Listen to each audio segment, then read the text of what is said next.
If you're looking for backyard beauty, it's hard to beat Caladesi or Honeymoon Island.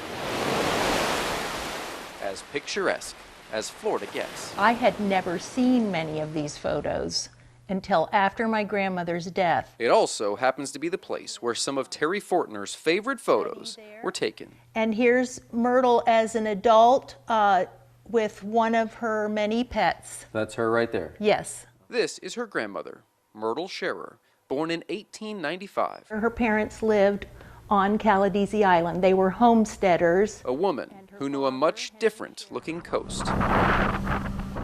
A few miles away, a tiny bump of land rises from the water, Anclote Key, home to a little known landmark. A lot of people don't even realize there's a lighthouse here. There are 130 total steps leading to the top of the lighthouse at Anclote Key, 3 miles off the coast of Tarpon Springs, 110 feet tall, built in 1887 to aid sailors, a coastal beacon which has seen countless storms over the centuries. It is still an aid to navigation. I mean, it's lit every night. If it's not lit, I climb it and figure out why and get it lit. 100 years ago, if you had climbed to the top of this Anclote lighthouse, October 1921, and looked south, you would have seen one of the most devastating storms to ever hit the west coast of Florida, a storm that changed the shape of the Sunshine State forever.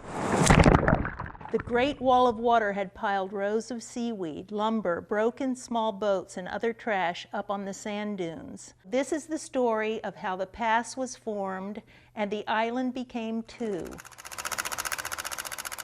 Terry knows all about the Tampa Bay hurricane of 1921. The Category 4 monster split her grandmother's home island in half, an event documented in the book Myrtle wrote at age 87. I saw a new pass had been cut by the storm.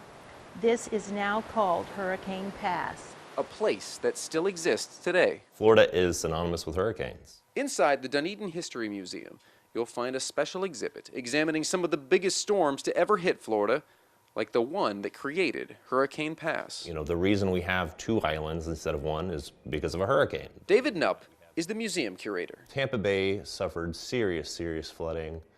County roads were washed out, ships were destroyed. I mean, it was a very destructive storm. It's definitely the most impactful hurricane in this area. She lived through that.